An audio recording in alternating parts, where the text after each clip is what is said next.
Hello friends, आज हम पढ़ेंगे ग्रेविटेशन चैप्टर को शुरू करेंगे और हम जो ग्रेविटेशन की हिस्ट्री है मॉडर्न साइंस के हिसाब से उसको अभी हम पहले डिस्कस करेंगे। तो ग्रेविटेशन आप सबने नाम सुना ही होगा और बचपन से ही हम सब जैसे देखते हैं सन अपनी पोजीशन एक जगह से दूसरी जगह चेंज करता है। मून को अगर हम देखें तो वो भी अपनी पोजीशन को चेंज करता है, स्टार्स भी पोजीशन चेंज करते हैं। तो ये सब बहुत प्राचीन काल से लोग देखते थे और बहुत ही जो है एक तरीके से सरप्राइज होते थे कि ऐसा क्यों हो रहा है, किस कारण से ऐसा हो रहा है। और इसको एक्सप्लेन करने के लिए अलग अलग थ्योरीज दी गई और उन्हीं सब थ्योरीज में से जो कुछ रिजल्ट्स हम आज भी फॉलो करते हैं या जो फाइनल रिजल्ट्स हमारे पास अवेलेबल हैं वो हम बेसिकली ग्रेविटेशन चैप्टर में पढ़ते हैं और देखते हैं कैसे उनको हम अप्लाई कर सकते हैं प्लैनेट्स के मोशन को समझने के लिए, सैटेलाइट्स के मोशन को समझने के लिए। तो वो सब चीजें हम इस चैप्टर में पढ़ने वाले हैं। थोड़ा सा हम इस चैप्टर में ग्रेविटेशन की हिस्ट्री के बारे में डिस्कस करेंगे।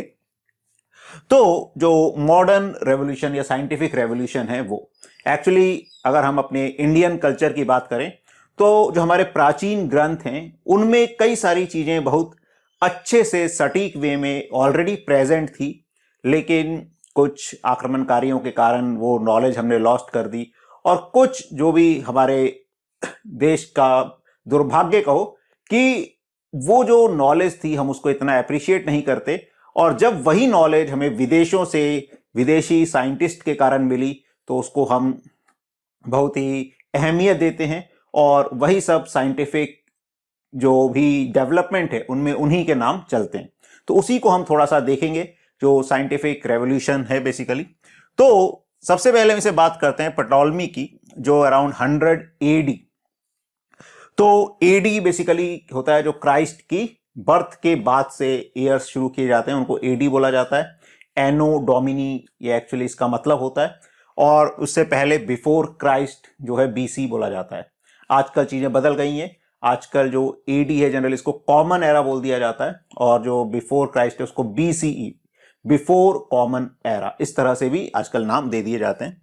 तो अराउंड 100 एडी में टॉलमी ने क्या दिया था, जियोसेंट्रिक मॉडल। जियो किसके लिए वर्ड यूज किया जाता है, अर्थ के लिए। जियोसेंट्रिक मींस तो इन्होंने क्या बोला कि अर्थ जो है वो सेंटर होती है और उसके about sun moon different planet सब क्या करते हैं, रिवॉल्व करते हैं। और वो किसमें रिवॉल्व करते हैं, सर्कुलर ऑर्बिट्स में रिवॉल्व करते हैं। और कई बार ऐसा भी होता है क्योंकि जो मोशन है उसको इस तरह से एक्सप्लेन पूरा नहीं हो पा रहा था तो ये बोला गया कि वो कुछ सर्कल में घूमते हैं और वो जिस सर्कल में घूमते हैं उसका सेंटर अर्थ के अबाउट घूमता है। इस तरह का मॉडल इन्होंने प्रपोज किया कि जो भी प्लैनेट्स हैं, सन हैं, ठीक है, वो सब किसके अबाउट घूमते हैं, अर्थ के अबाउट सर्कुलर ऑर्बिट्स में घूमते हैं, या वो जिस सेंटर के अबाउट सर्कुलर ऑर्बिट में घूमते हैं वो सेंटर अर्थ के अबाउट सर्कुलर ऑर्बिट में घूमता है। मतलब अर्थ जो है वो यूनिवर्स का सेंटर है और उसके अबाउट डिफरेंट ऑब्जेक्ट्स रिवॉल्व करते हैं। तो वैसे सब जानते ही हैं कि आजकल हम ऐसा नहीं मानते हैं और क्या मानते हैं, सन सेंटर होता है उसके अबाउट प्लैनेट्स रिवॉल्व करते हैं, लेकिन जियोसेंट्रिक मॉडल में ऐसा माना गया था। फिर जो मेन जो कंट्रीब्यूशन माना जाता है वो इनका माना जाता है, कोपरनिकस, गैलीलियो, टाइको ब्राहे, जॉन्स, इनको भी हम पढ़ेंगे। लेकिन जो कोपरनिकस, पहले हम कोपरनिकस की बात करते हैं। एक्चुअली कोपरनिकस जो है इन्होंने क्या किया, इन्होंने ये प्रपोज किया heliocentric model. Helio word use किया जाता है सन के लिए यहां पे। हीलियोसेंट्रिक मतलब कि सन सेंटर पे होगा और उसके अबाउट प्लैनेट्स रिवॉल्व करते हैं। और इनका ये जो कहना था इसको चर्च ने डिस्कार्ड कर दिया था, डिस्क्रेडिट कर दिया था, क्योंकि वहां पर चर्च जो है उसका कहना था कि अर्थ ही सेंटर है और उसके अबाउट जो है सारी चीजें घूमती हैं और वो उसी को अथॉरिटी मानते थे। तो इस नए विचार को उन्होंने डिस्कार्ड कर दिया था। बाकी आज हम इसी को मानते हैं, लेकिन ऐसा नहीं है कि हमारे इंडियन साइंटिस्ट्स का कोई योगदान नहीं है। इनफैक्ट 1000 साल पहले ही, कोपरनिकस से 1000 साल पहले ही, अराउंड 500 एडी में आर्यभट्टा ने हीलियोसेंट्रिक मॉडल प्रपोज किया था। तो जो आर्यभट्टा के लिखे हुए लेख हैं या डॉक्यूमेंट्स हैं, उसमें उन्होंने हीलियोसेंट्रिक मॉडल वहीं पर बताया हुआ था कि सन जो है वो सेंटर होता है और उसके अबाउट डिफरेंट प्लैनेट्स घूमते हैं। लेकिन वही जैसे हमारे इंडिया का दुर्भाग्य कहें कि जो हमारे साइंटिस्ट कुछ भी उन्होंने अचीव किया, उनको बहुत ज्यादा ऐसे जो है अप्रेज नहीं किया गया या उनकी नॉलेज को इतना ज्यादा स्प्रेड नहीं कर पाए कि उनका नाम कहीं ना कहीं दब गया है। ठीक है, तो मेनली कोपरनिकस को इसके लिए यह माना जाता है कि इन्होंने बताया सबसे पहले कि कैसा मॉडल होता है, हीलियोसेंट्रिक मॉडल होता है, जिसमें सन जो है वो सेंटर है और उसके अबाउट प्लैनेट्स रिवॉल्व करते हैं। लेकिन चर्च ने इनकी बात को खारिज कर दिया। फिर गैलीलियो गैलीली आए। ठीक है, इनके सबके ये दे रखा है कब से कब तक ये थे, मतलब 1564 में पैदा हुए थे, 1642 में इनकी डेथ हो गई थी। इन्होंने कोपरनिकस के मॉडल को सपोर्ट किया और इन्होंने एक्चुअली और भी कई चीजें बताई। इनका काफी महत्वपूर्ण योगदान है काइनेमेटिक्स वगैरह में भी।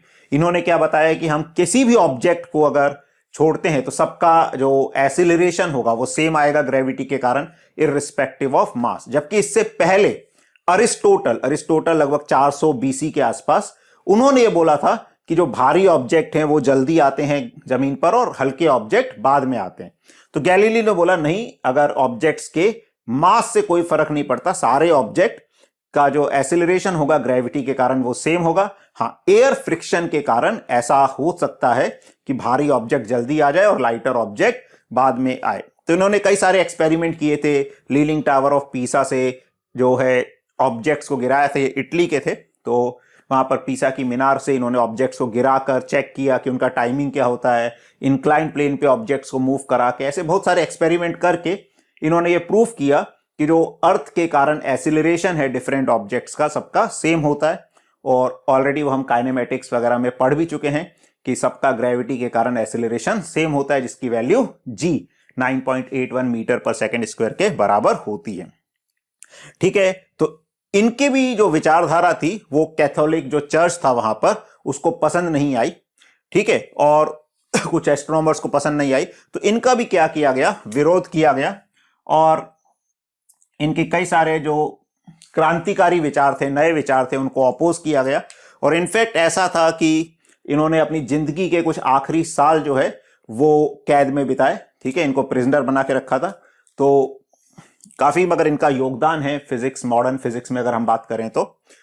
फिर इसी दौरान जब ये गैलीलियो गैलीलियाई वाला समय चल रहा था, उसी समय टाइको ब्राहे, ये डेनमार्क में थे, ये एक नोबल मैन, एक अच्छे रिच पर्सन थे। तो इनको भी इंटरेस्ट था इन सब चीजों को जानने में कि जो डिफरेंट स्टार्स हैं, प्लैनेट्स हैं, ये सब किस तरह से मूव कर रहे हैं। तो इन्होंने अपनी पूरी लाइफ क्या करी, एक आइलैंड पे एक सेटअप सा बनाया और वहां पर इन्होंने प्लैनेट्स के मूवमेंट को एनालाइज करने में टेलीस्कोप के द्वारा और अपने साथ 8-10 लोगों की एक टीम बनाकर ये क्या करते थे, प्लैनेट्स को, उन सब प्लैनेट्स की डिफरेंट पोजीशंस को किस टाइम पे कहां है उसको ऑब्जर्व करते थे। तो इन्होंने अपनी पूरी जिंदगी इसी में गुजार दी, प्लैनेट्स के क्या है डिफरेंट पोजीशंस को लोकेट करने में, कैसे प्लैनेट्स मूव करते हैं, क्या कितना टाइम ले रहे हैं, डिफरेंट ऑब्जर्वेशन जो भी है इन्होंने की। ठीक है, सॉरी मैंने टेलीस्कोप बोल दिया, नेकेड आई से, मतलब अपने एक्चुअली तब क्या है, जैसे पॉल्यूशन कम होता था तो प्लैनेट्स थोड़े आसानी से दिख जाते थे। आजकल क्या है, टेलीस्कोप के बिना दिखना थोड़ा सा मुश्किल होता है, लेकिन तब इन्होंने और इनकी जो टीम थी उसने पूरा उसको एनालिसिस किया। उसके बाद आए जोहानस केपलर 1571 से 1640 में। जोहानस केपलर जो थे वो टाइको ब्राहे के ही असिस्टेंट थे। जैसे टाइको ब्राहे क्या कर रहे थे, जो प्लैनेट्स के मोशन को ऑब्जर्व कर रहे थे, तो जोहानस केपलर ने भी उनको ज्वाइन किया वहां पर उनके अंडर काम करने के लिए।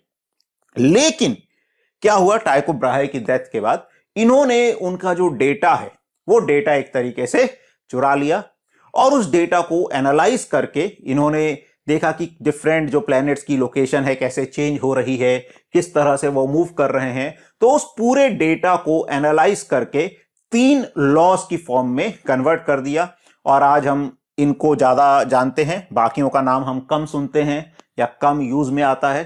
तो हम 3 लॉज की बात करते हैं which are called Kepler's laws of planetary motion. ठीक है, तो ये टाइको ब्राहे के ही असिस्टेंट थे। इन्होंने क्या किया, जो एनालिसिस किया डेटा का, उससे 3 लॉज जो हैं वो डिराइव किए। उन लॉज को हम पढ़ेंगे जिनको Kepler's law of planetary motion बोला जाता है। लेकिन ये ग्रेविटेशन का जो बेसिक हिस्ट्री है कि किस तरह से चीजें डेवलप हुई, थोड़ा सा हमें आइडिया होना चाहिए। इंटरेस्टिंग चीजें हैं कि कैसे कैसे चीजें बदली, कैसे सही बोलने वाले को भी सजा मिली, उनका भी जो है लोग उनके खिलाफ हो गए, उनको कैद में रहना पड़ा।